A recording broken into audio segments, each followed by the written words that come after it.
If you wake up tired, restless, and entirely unmotivated by the life you've built, you are likely blaming yourself.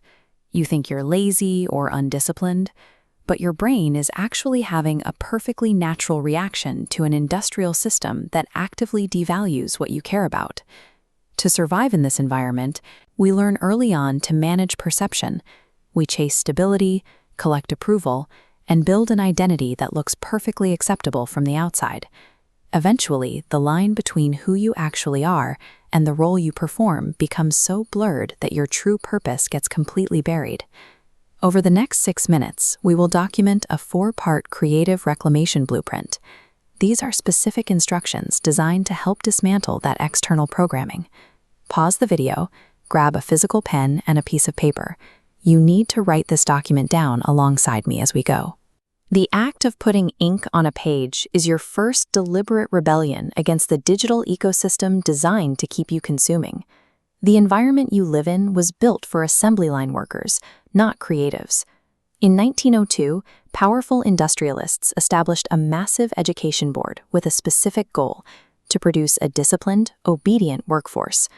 Look at the structure of your life. The strict schedules, the top-down orders, the standardized metrics. These are direct descendants of factory floor management. You are rewarded for compliance and punished for daydreaming. Let's break that compliance. For step 1 of your blueprint, write down the heading "Masks to Drop." Below it, identify 2 performative roles you currently play strictly for the approval of others. We cling to these roles because they offer the psychological safety of fitting in. But surviving day to day inside a life that doesn't actually belong to you guarantees the slow suffocation of your imagination. Everyone assumes purpose feels clean, inspiring, and noble. In reality, purpose is usually quite heavy. It reveals itself as a persistent ache, a recurring thought pattern that refuses to leave you alone, even when you try to ignore it. Step 2 is isolating that signal.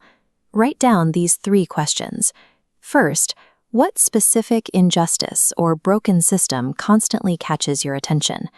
Second, what inner truth keeps returning to your mind after every passing trend, phase, or distraction fades away? And third, what kind of suffering are you actually willing to carry? Answering these honestly will likely make you deeply uncomfortable. A real purpose threatens the false contracts your life relies on. It means certain relationships might change, and ambitions that once looked like success will start to feel entirely hollow. Push through that friction.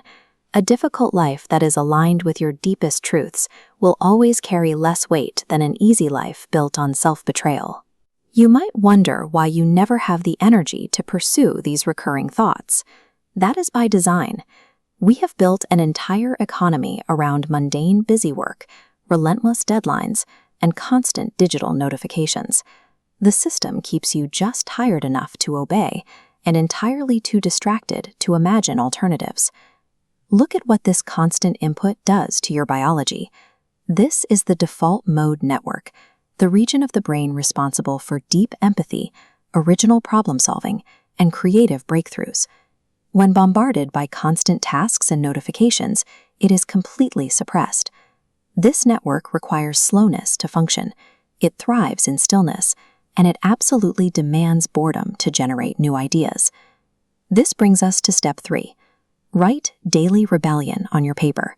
Now open your calendar and carve out a strict 30-minute block.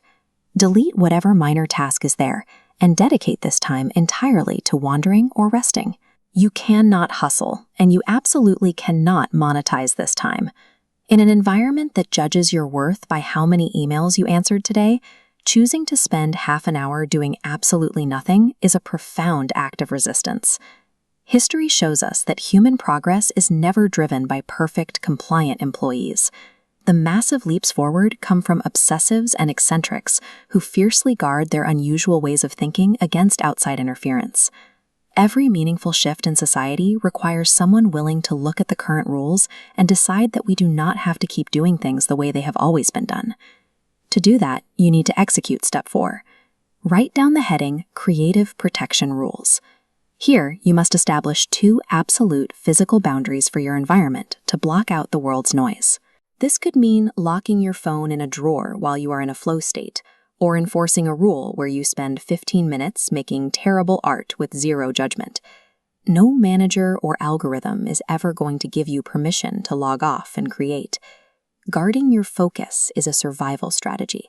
It is the lifeline that keeps your humanity intact while the system tries to automate your attention. Look at the document in front of you. You now possess a completed framework.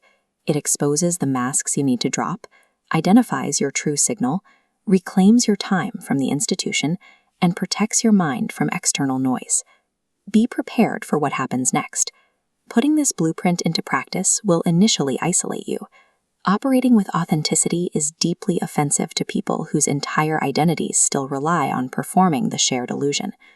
Feeling out of place in those old rooms is a milestone. It signals that your false self is finally losing its grip on your identity. Keep this paper somewhere you can see it every day. Stop measuring your worth by daily metrics and start building the life that actually belongs to you.